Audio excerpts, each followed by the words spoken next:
孙雕四，确认徐家兄弟行踪了。回公主殿下，徐凤年和徐龙象皆已离开灵州，先后奔武当而去。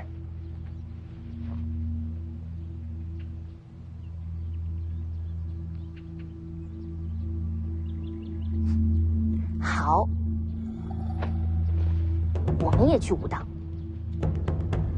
3年前，徐凤年推拒婚约，让我成了这京城里的笑话。一个武夫之子，也敢羞辱皇室。这3年的屈辱，就在武当还给他的。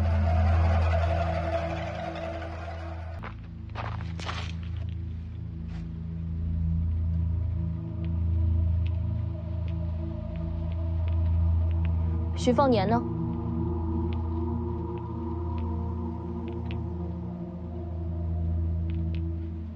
问你话呢。徐凤年2兄弟人在哪儿？这下人难道听不懂官话？你在踩我的菜！大胆！等等。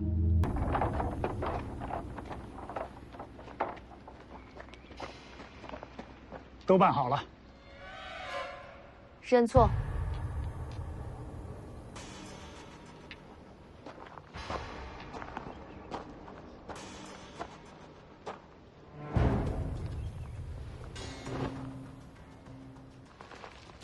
要哭？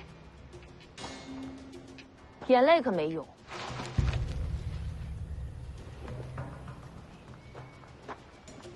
放肆！别过来！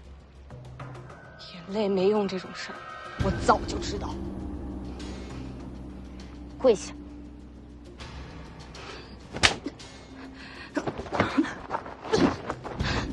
你还想还手？您何等身份，无需亲自动手，别落了脸面。张嘴，打到认错为止。是，上。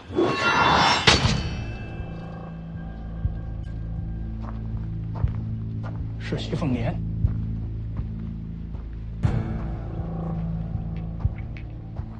这位想必就是北凉世子了。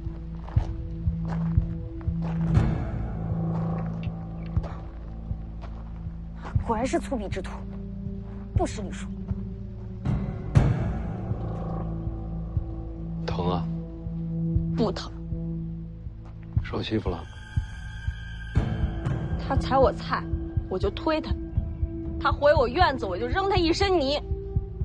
除了这一巴掌，我都还了，我才没输他。堂堂北凉王世子，连个丫鬟都教不好，真是让人失望啊！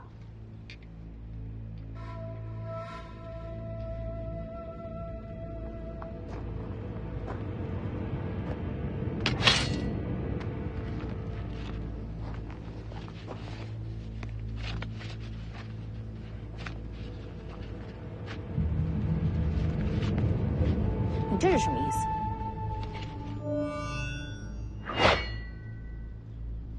认错。你说什么？我背后这丫头本世子欺负得，你们欺负不得。怎么，世子也不问问我等来历，就想动手吗？打狗还问名字吗？哼，世子倒是尖牙利齿，怕是你没这本事。给我上，别打死就好。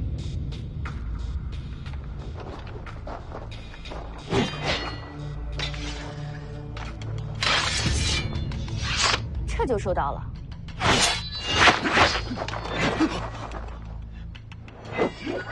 他不是不会武功吗？应该是刚入门，看他那力道技巧，倒也上乘。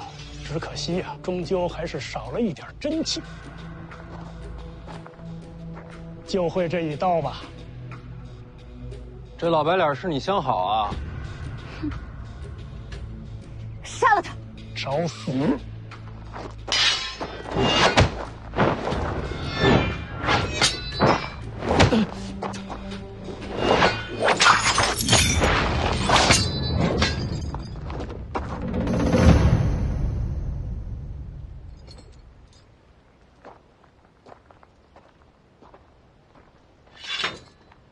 都握紧点儿。阁下何人也？要打就打，你管我是谁？徐凤年，你知道我是谁吗？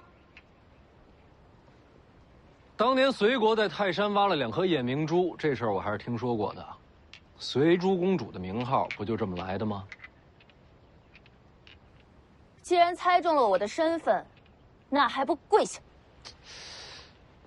应该是你跪我吧？3年之前咱俩有过婚约，虽然我外出游历3年，这婚事没成，但你也得算我半个娘子啊。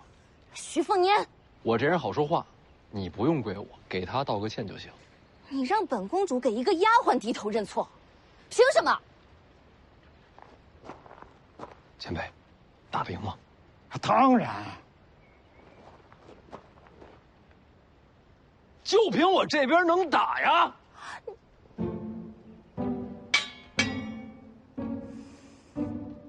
对黎阳公主出手，孙雕四在。拿下他们！掌门，人到半山了，咱们就这么不闻不问吗？对呀，一个是黎阳公主，一个是北凉世子，帮谁都是祸事。龙虎山送了战帖之后，已经有不少弟子相继离去。掌门，若是投效皇室，龙虎山就不敢咄咄逼人了。不就是上山比武吗？掌门的大黄庭未必就输给龙虎天师。输赢都一样。什么意思？龙虎山只是个幌子，想重新整顿天下门派的是皇座上的一位。京城能支持龙虎山，也就能容下我们武当。这几年龙虎山吞并了不少门派，个个都拆去山门，迁往京城。真要这么做，武当就毁了。哎，起码有条活路啊！哎，你说呢？我不能去京城。为什么？我发过誓啊，我成不了天下第一，誓不下山。现在可不是开玩笑的时候啊！哎，有道理。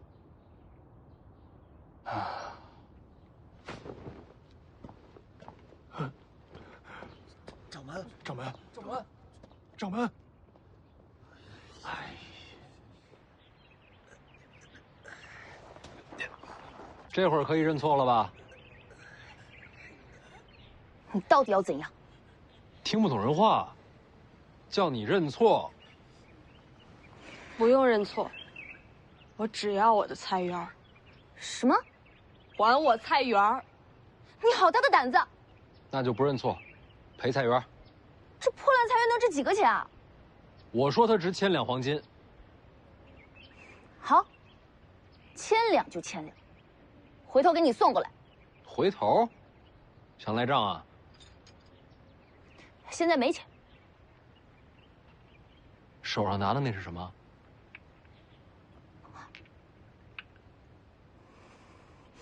武当山的人都死绝了吗？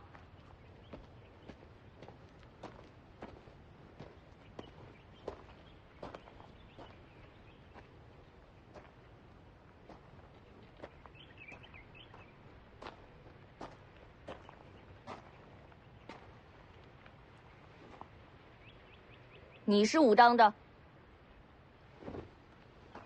武当掌门王重楼见过殿下。我现在命令你们武当即刻出手，将这3人拿下。说来惭愧，本教只求心性，不善武功。武当山连皇室之命都敢违抗，实在是武功低微，让公主失望了。你这是要让自家山门万劫不复了。哎，我刚刚听到殿下跟世子说起了黄金，倒不如由贫道先替公主垫上吧。那可得让公主先写个借据，按个手印儿。很好。武当这是要当徐凤年的狗了？你这么说话，怎么跟人借钱？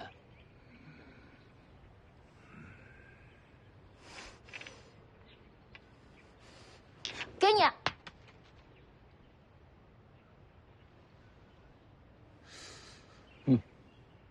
一颗算你500两吧。都给你。前辈，请收到。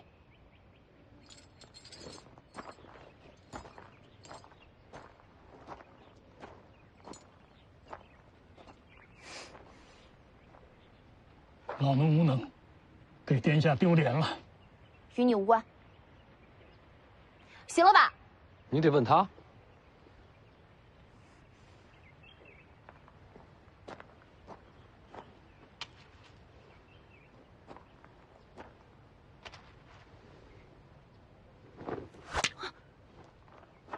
我只要菜园，你把它变成刚才的模样。那个，这丫头不识货，你那俩珠子，不要的话给我。你要，我偏不给。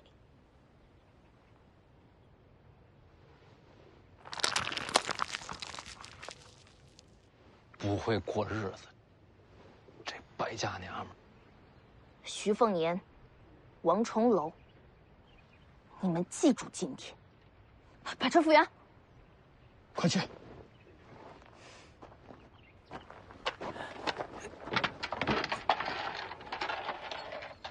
停一下！又怎么了？我想了想，你的人太脏了，还是别动我的菜园了。你是故意羞辱我？你给了我一巴掌，我羞辱你，勉勉强强算还清了。你还有什么话说？公主请自便。徐龙相呢？殿下是来找我弟弟的。嫁我不成就要当我弟妹？你别欺人太甚了。我弟弟已经被人带去龙虎山了。不信你问掌门。贫道可以作证。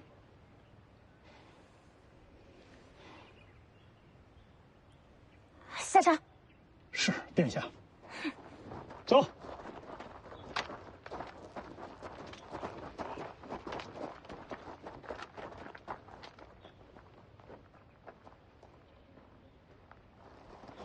掌门，这可太不给公主面子了。世子可有闲暇聊上几句？等我一会儿。贫道在世子练刀的瀑布处等你。马上就来。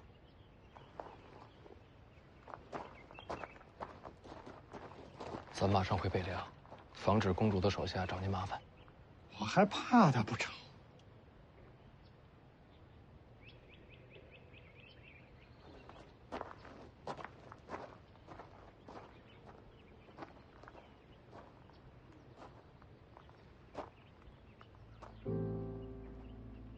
结齐了。我没惹他，是他先踩我菜的。我知道。他是找你来的。是我连累你。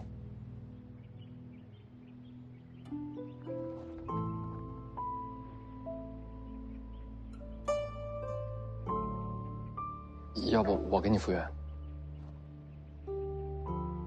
算了，我就这命，我什么都不该有。就算拥有点什么，最后也都会这下场。这世上哪有这样的命？我父王没了，母后没了，家没了，国没了，所以不用复原了。我生来就欠这世间的，都会了才好。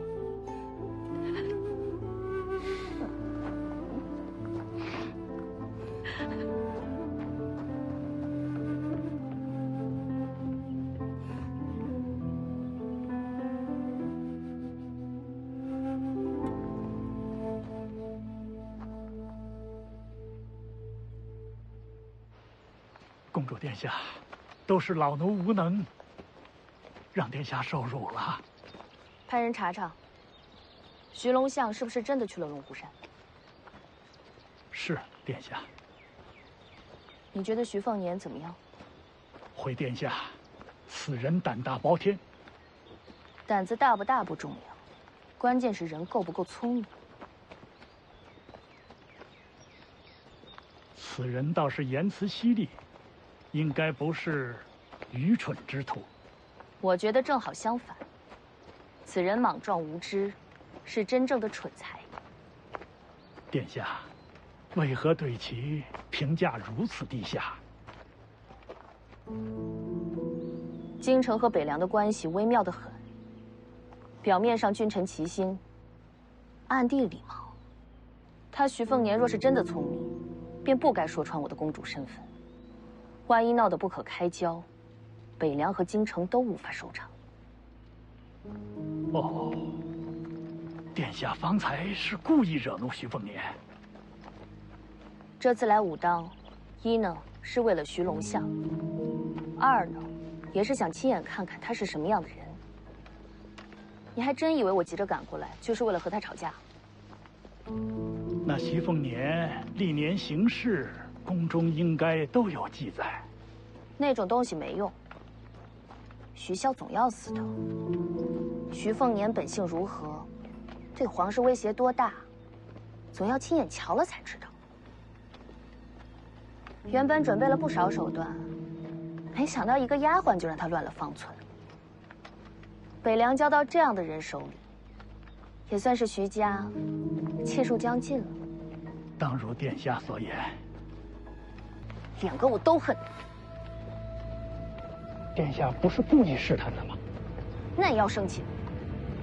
徐凤年和那个丫鬟对我如此羞辱，我怎能咽得下这口气？可他终究是北凉世子，怕是不好动手啊。不仅仅是徐凤年，还有王重楼。从方才情形来看，武当是铁了心投靠北凉。若有北凉做倚仗，怕是武当也不好动手啊。徐骁从来不给江湖门派好脸色，他王重楼，怕是要自作多情了。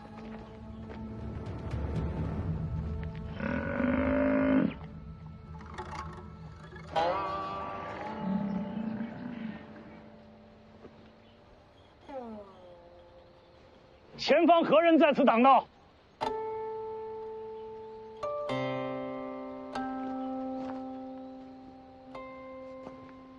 洪喜相。洪喜相，王重楼的小师弟。正是。因何拦路？掌门师兄一意孤行，想要与朝堂为敌。我等武当上下，愿拨乱反正。哦，这是要反你家掌门了？也不是反，只是寻一条活路，总不能让师兄把武当拉下深渊。王重楼修成了大皇庭，你一个小道士，靠什么拨乱反正？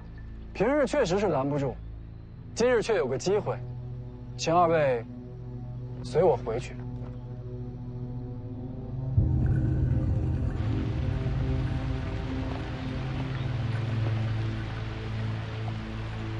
刚才多谢掌门仗义直言。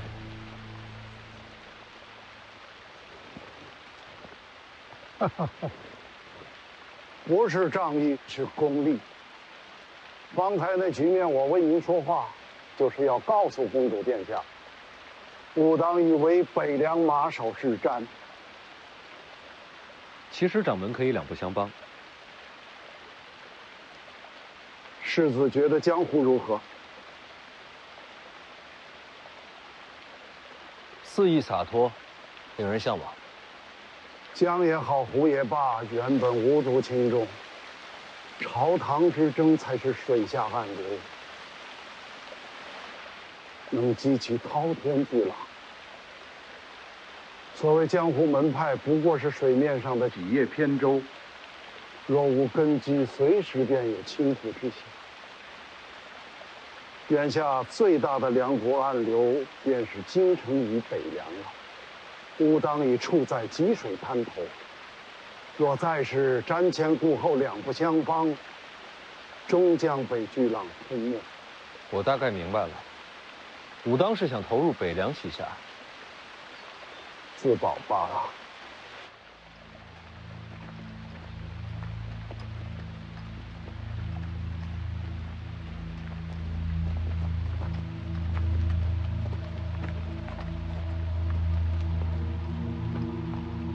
你家掌门这是想做什么？世子应当知道，天下武者分为9品。听过。28品无需多说，单说这1品人物，王仙芝定是1品。没错。可1品之中，又分为4重。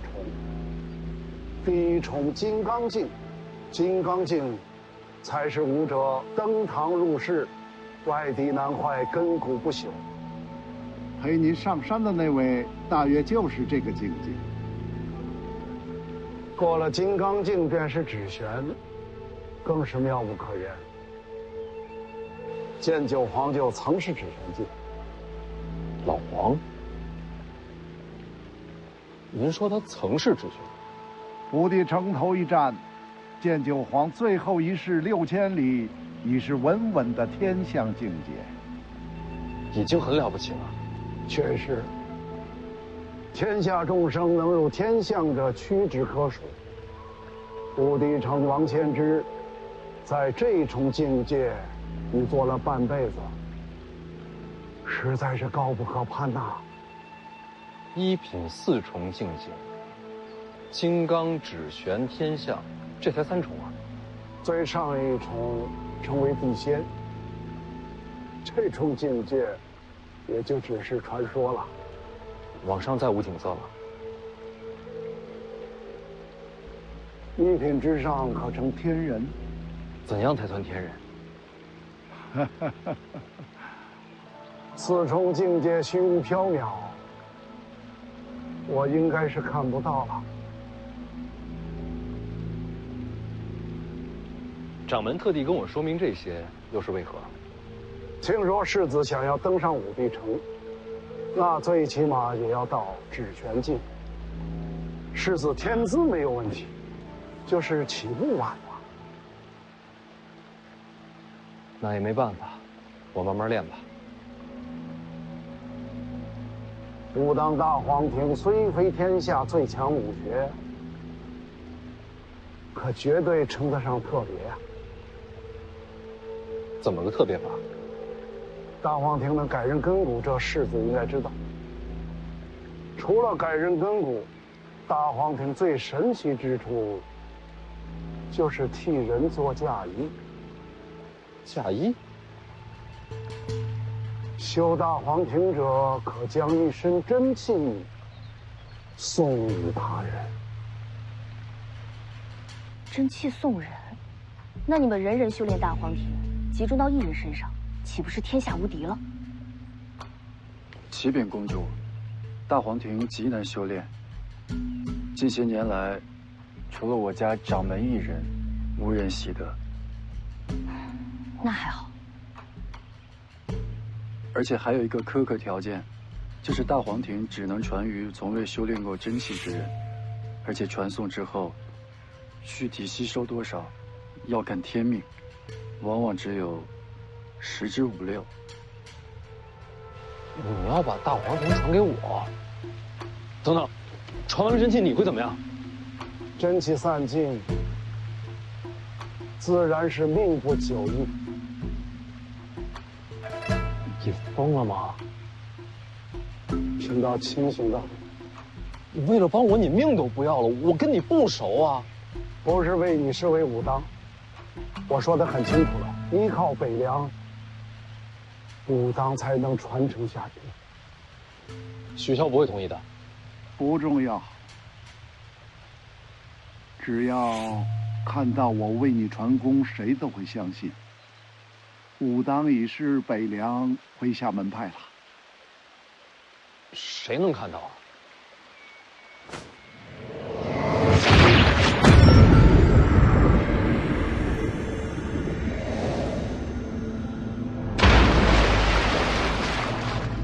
王重楼要成功给徐凤年。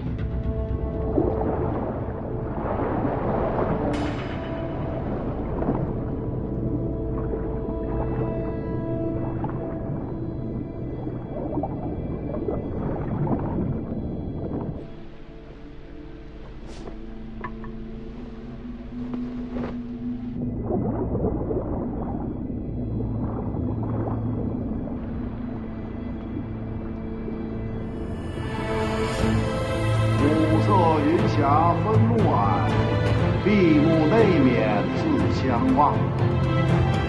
才知我身皆洞天，原来黄庭是福地。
死了，活不过来了。可是你还有爹，还有姐姐，还有弟弟，我全家就剩我一个人了。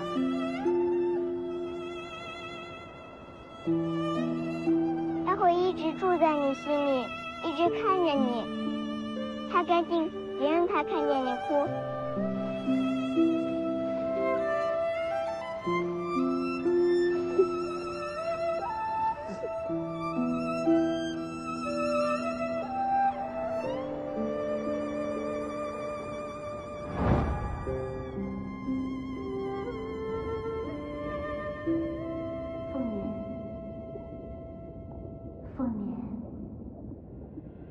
凤年。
这就是大黄庭传功。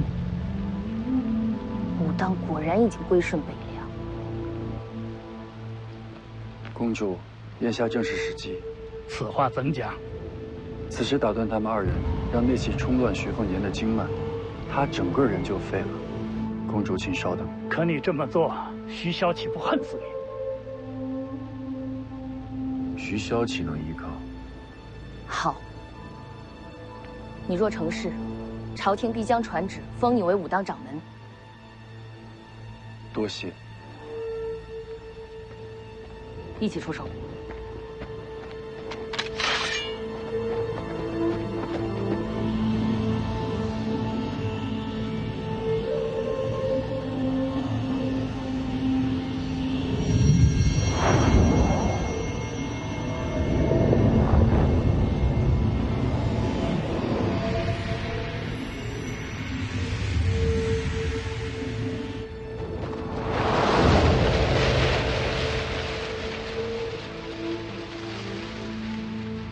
这又是谁？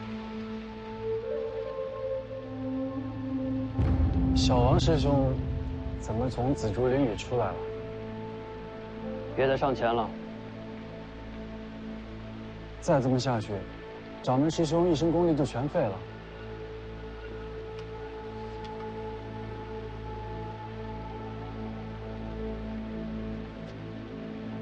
这是师兄自己的决定。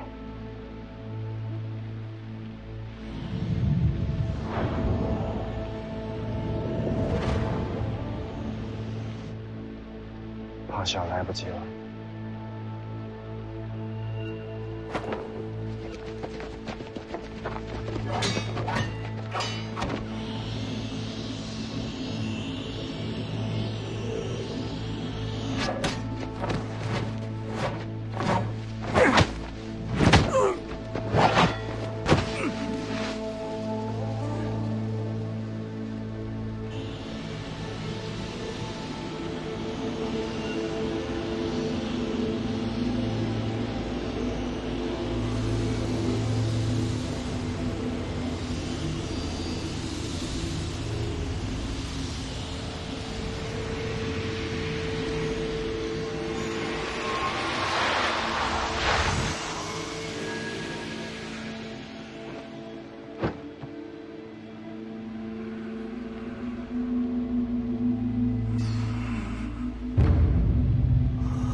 晚了，来不及了。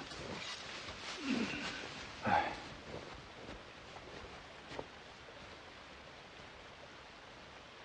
殿下，势不可为啊，还是走吧。你们这是害了武当。小道士，要不要跟我们一起下山？公主，我就不下山了。掌门师兄功力全失，武当定会重选掌门。我想试试，若能成为掌门，或能力挽狂澜。很好，你放心，朝廷必定全力支持你兼任武当。多谢公主。那徐凤年快醒了，还请公主速速离开。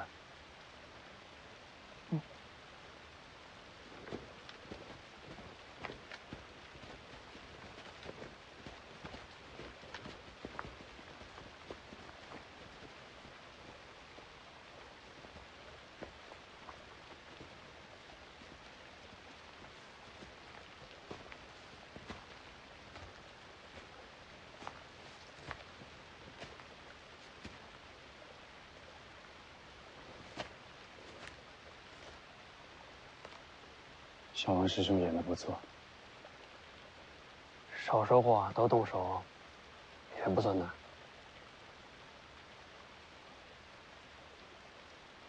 去看看掌门师兄吧。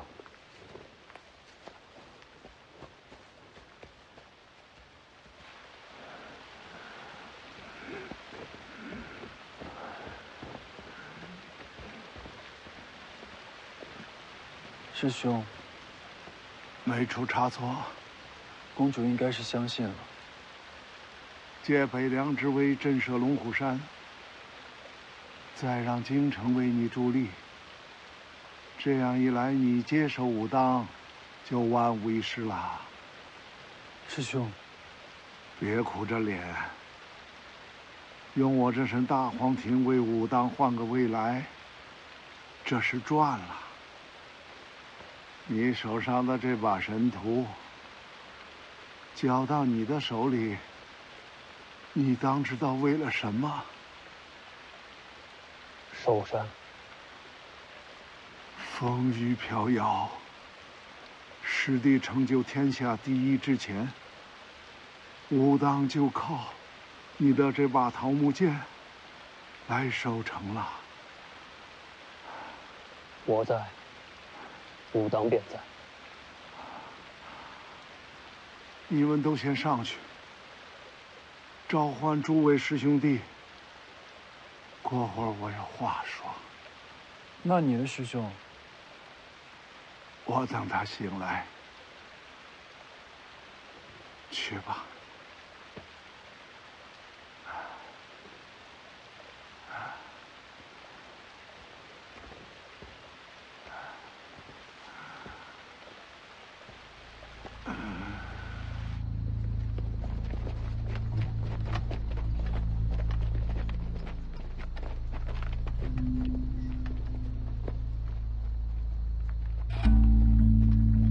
殿下，未见有人追来，即刻回京城。是殿下。那徐凤年得到内力之时，要不要即刻传信京城？徐凤年不过是个蠢材，有武功又怎样？在天下大事面前，个人无用，不值一提。殿下所言极是。倒是先把武当的消息传回去，可以确认武当已经归顺北凉，叫龙虎山别太强势了，不能为了一个小小的门派去挑衅徐骁。是殿下，我这就放出飞鸽，传输京城。还有，洪喜相心向京城，尽量支持他接掌武当。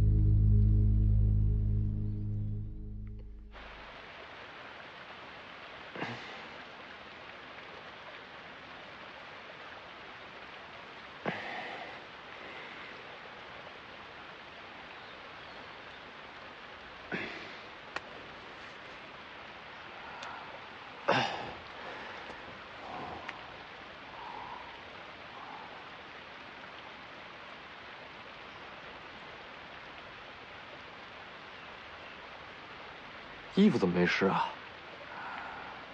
已经蒸干了。点火了？真气比火好用。已经把大黄庭给我了。给了。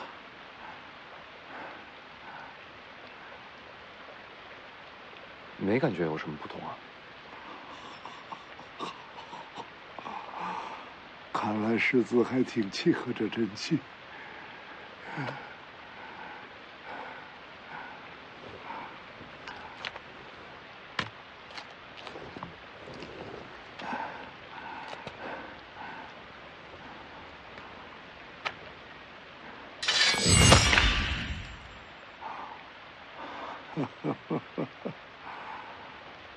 真气能留下几成？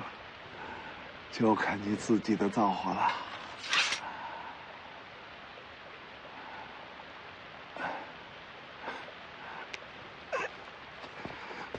哎，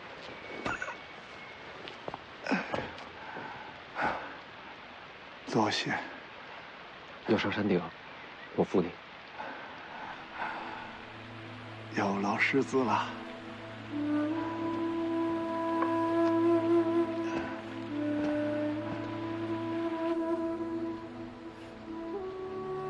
为了护住武当，我把自个儿这条命都扔出去了。武当好歹也算个不大不小的门派，要在这世上求活都如此不易。那些真正的平民百姓，又该有多么艰难啊！若日后有朝一日，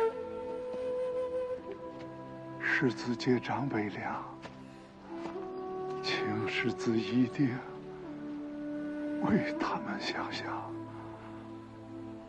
一定。哎，怎么等在这儿了？扶你上山。也好，那就不用辛苦世子了。是啊，眼下年关将近，世子也该回北凉了。成功的事儿你早就知道，还请世子不要浪费了大皇庭，我等你踏上武帝成河的消息。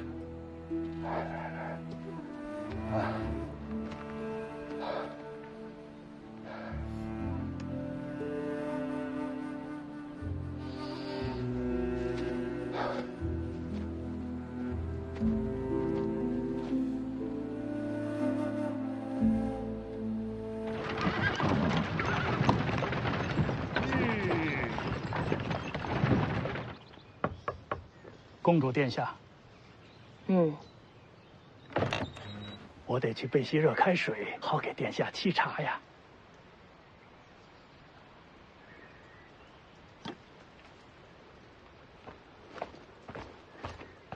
跟着我干什么？这时候应该去守护公主殿下。是。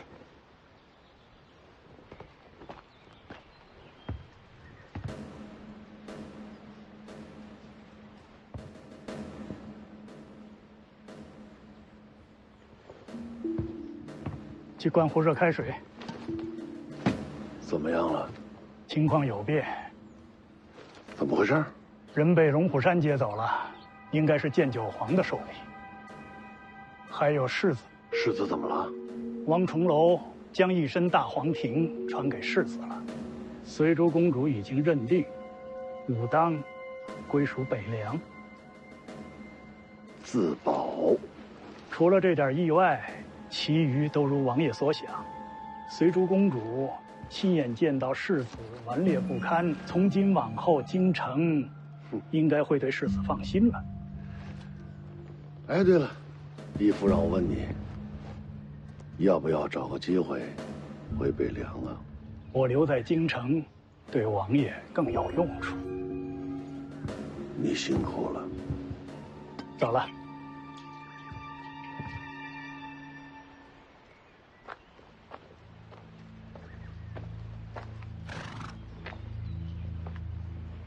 公主殿下，可以出发了。给钱了吗？给过了，5文钱。这些小民也是辛苦，给店家再送5文。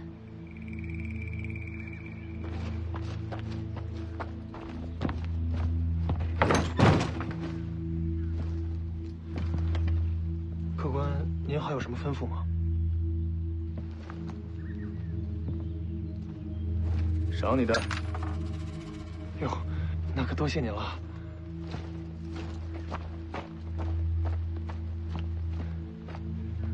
殿下，钱给到了。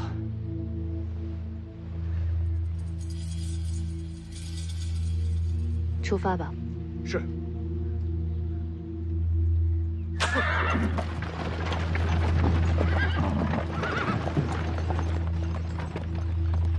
孙雕四说的没错，随珠公主刁蛮的外表下，藏着颗多疑的心。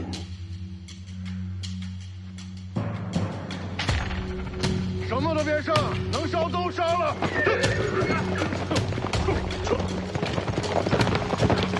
去武当接世子回家。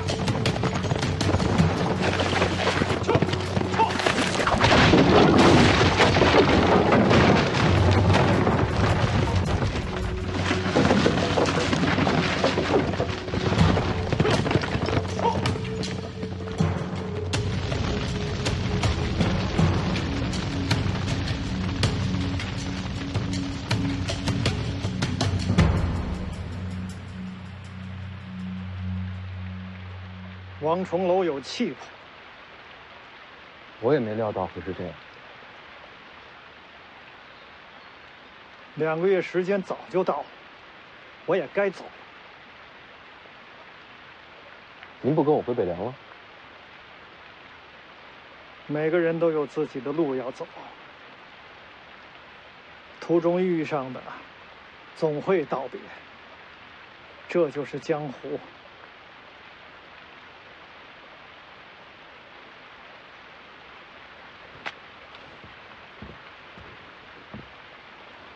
多谢前辈授业之恩。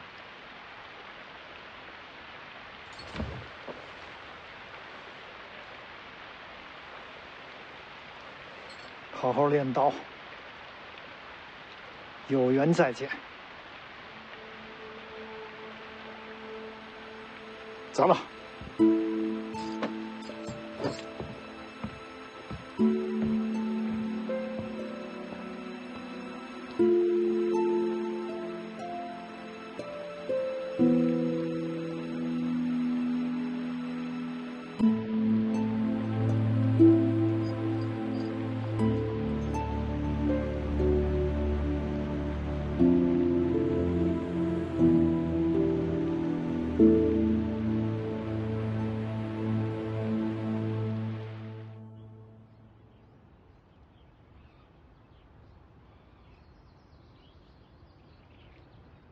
都来了，掌门。好。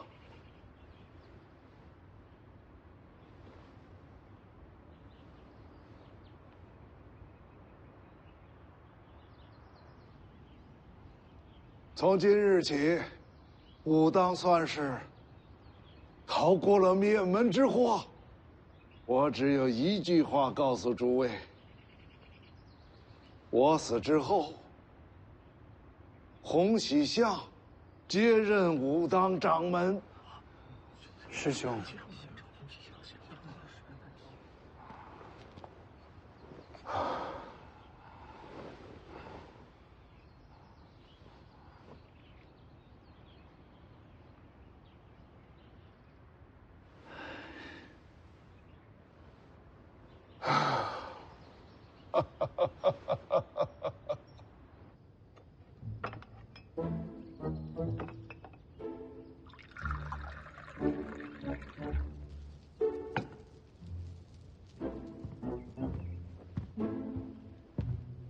好像擦不掉啊。这就是大黄庭。江宁，你说我是不是不应该来武当啊？别得了便宜卖乖，你如果不要，可以给我。传功会死人的，死了最好。再说我也不会传。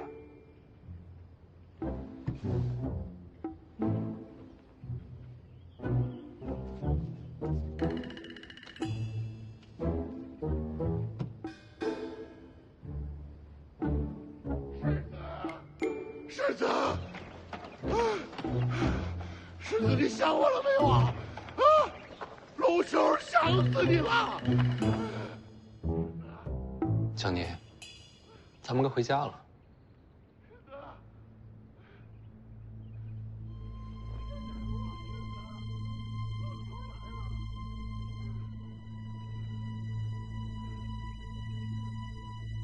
喜欢可以多住几天。没必要。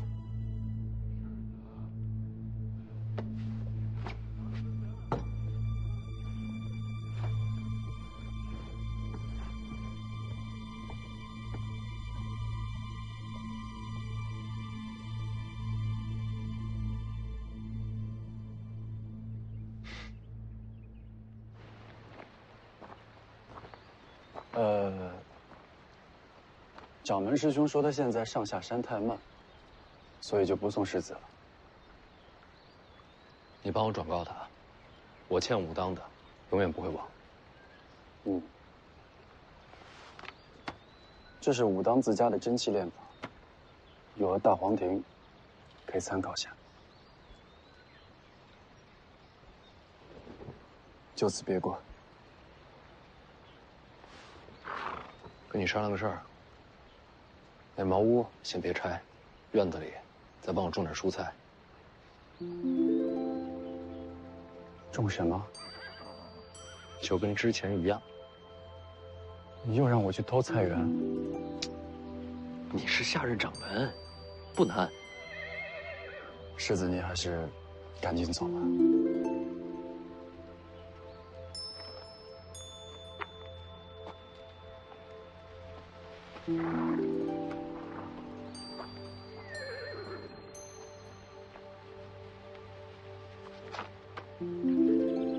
干嘛？你会骑马吗？不会怎么了？没怎么。你下去。我下去了，你怎么回北凉啊？我自己学呗。那茅屋跟菜园子都给你恢复了，跟我没关系。走之前再问你个事儿。你说，你到底什么时候去江南？见我姐一面都不敢了。等我成为天下第一，就能下山。下山之后，就去见他。天下第一，要等多久？会有那一天的。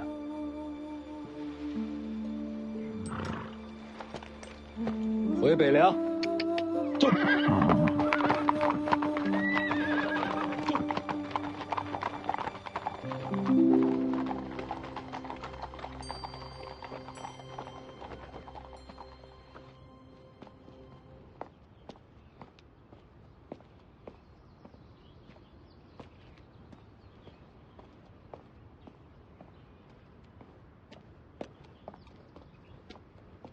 人走了啊，让你去江南。师兄，我是喜欢徐之虎，可我也喜欢武当。我成不了天下第一，我是不会下山的。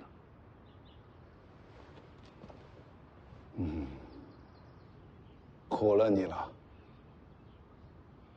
我不苦，我只是担心，您把希望都交在我身上。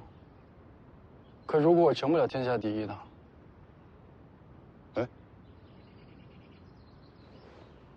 咱俩可是多年没有一较远近了，怎么样？今日比试比试？不好吧？不敢了。比就比。好。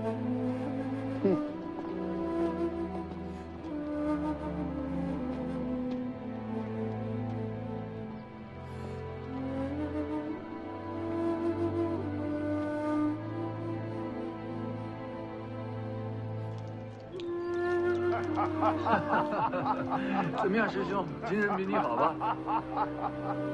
我可是为了大黄庭的人，这叫虽败犹胜。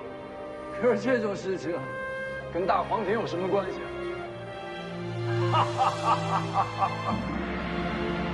小师弟，安心的做你自己。我和师傅的眼光是不会错的。你就是未来的天下第一。到你下山的时候，可得风光点儿，对你大师兄长长脸面。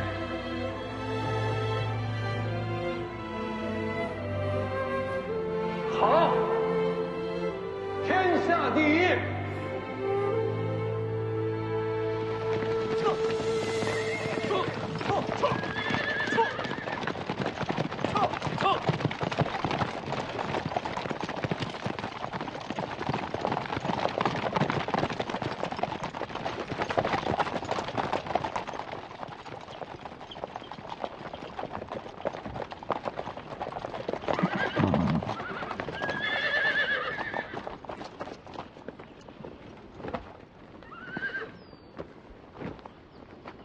世子终于回来了，这便是大黄庭的印记吗？瞧着还挺适合世子的。都知道了，消息全都传回来了，还得恭喜世子文武双全。世子累了，先进去歇息吧。哎，你们怎么都等在城外啊？府里出了点事，世子进去再说吧。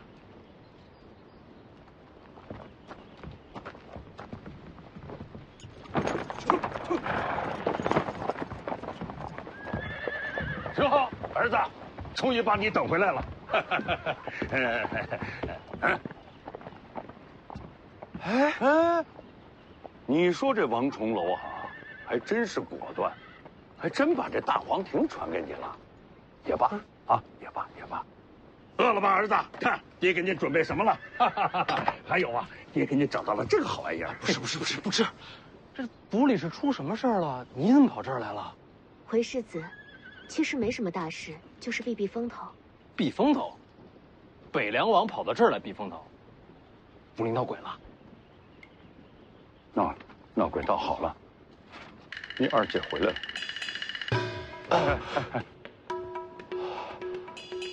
你把我学武的事告诉他了？还用我告诉他吗？这天下人都知道了。我还是回武当待几天吧。这不成，我跟你说，我已经告诉他你在回北凉的路上呢，他现在正在家里等着你。徐骁，你这是把我顶前面了。咱们父子俩总得保一个下来吧？这何必呢？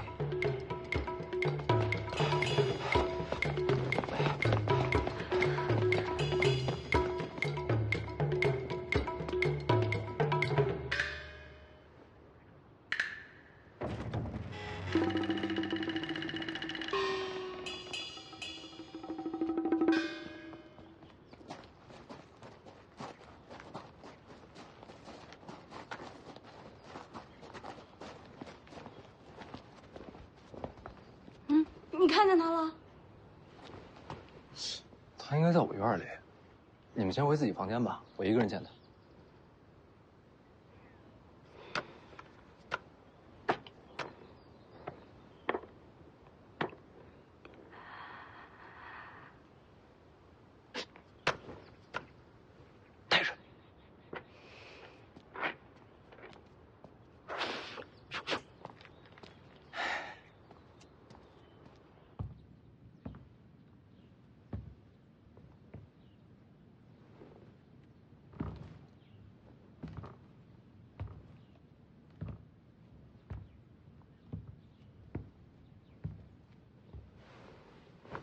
姐回来过年啊！我在武当用山石给你刻了一副棋子，您瞧瞧。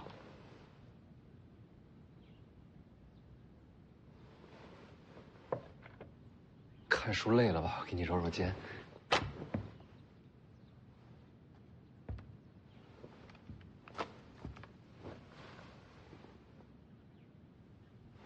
姐在上阴学宫待的还习惯吗？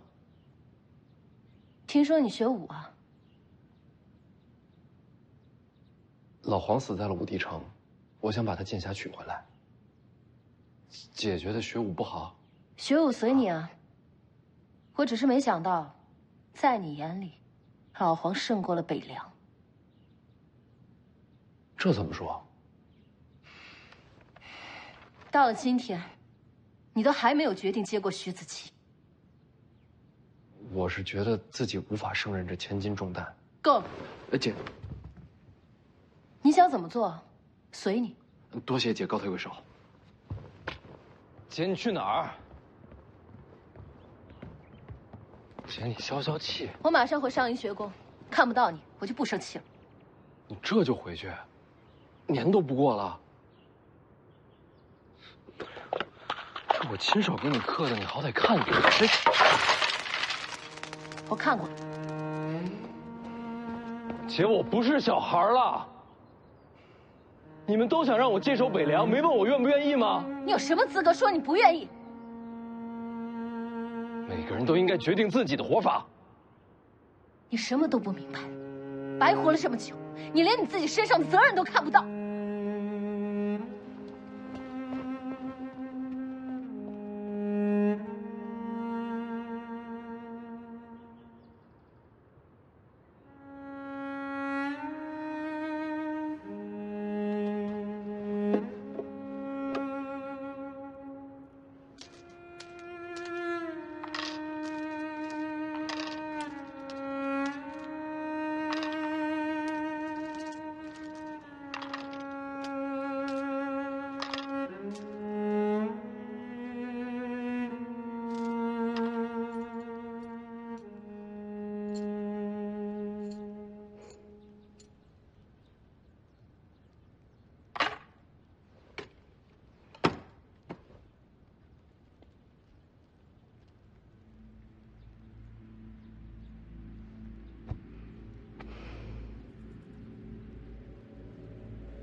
怎么是你？听说你又刺杀过徐凤年，不敢认？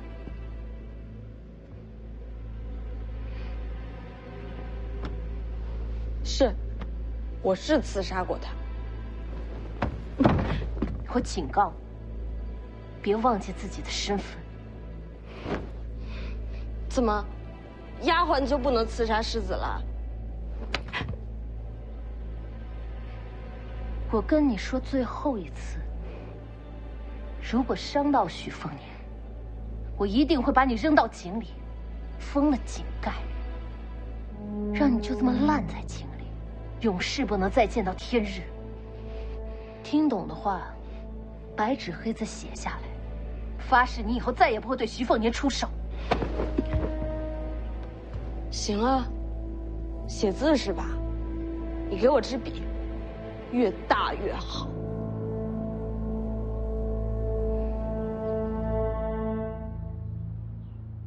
记住我说的话，我徐渭雄说到的，自然会做到。巧了，我也一样。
二小姐策马而去，已经出了灵州。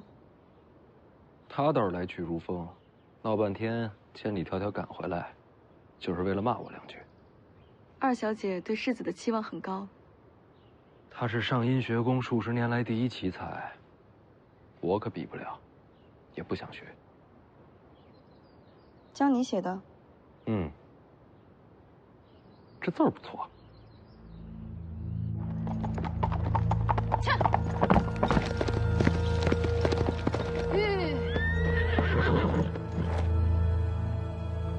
陈之豹，你在上阴学宫，应该学了诗书礼乐。我学什么，与你何干？学了这么多，杀气还这么重。我觉得上阴学宫很适合你。所以呢？所以如果没事的话，你就别再回北凉了。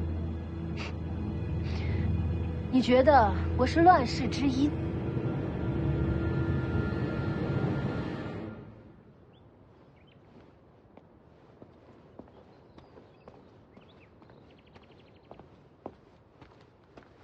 义父，陈之豹独自出营，将二小姐拦在城外。义父，要不要调兵啊？就别冲锋，别打扰人家。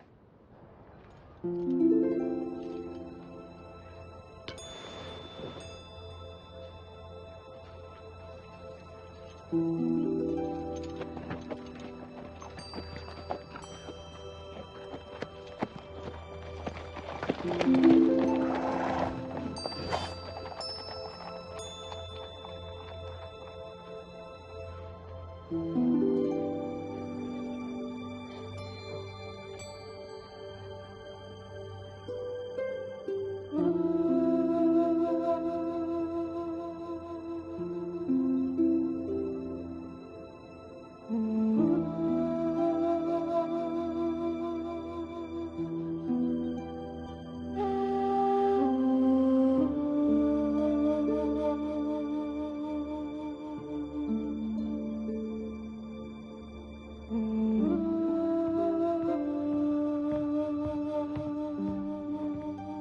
我干嘛？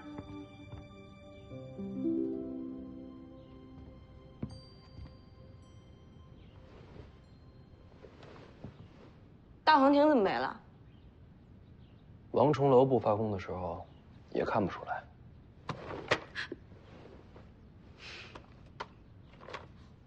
做什么？武当的太玄感应篇，洪喜相给的。给你的，我又没大黄庭。我懒得读，不如你念给我听。想得美。每读一字，给你1文。1文钱。1字1文。2文。就1文。你多读几本，一样能读穷我。不止1本。你想啊，我要习武，就得读书。就说眼前这一本《太玄感应篇》，我让红薯粗略算了算，大概6000来字。全本读完，我算你7贯钱。开张酬宾，你很划算。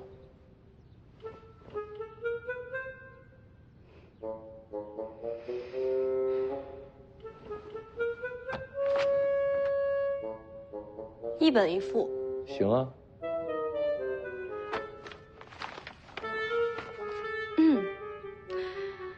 有物混成，先天地生，唯相无形，杳杳冥冥，寂寥淡漠。太死板，有感情些。有物混成，先天地生。稳重些。你到底要怎么样？我花钱请你读书，你是不是应该有点质量？我出去一趟，你先读着，好好想想怎么读最合适，我再回来听。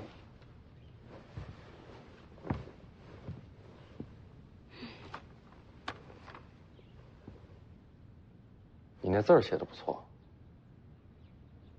还行吧。我二姐凶你，你发誓杀我，合适吗？徐渭雄最疼的就是你，说杀他，他才不在乎。疼我，千里迢迢赶过来，就为了骂我几句。那是对你失望透了。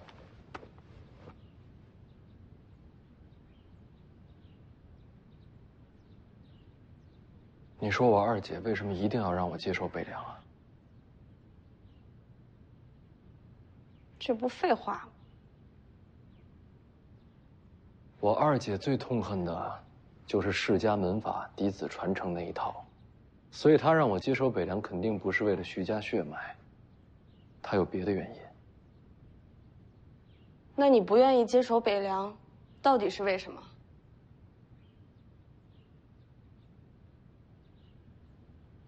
我不想看到，一直有人为了这件事而牺牲。那你什么都不做，那些人不就白牺牲了？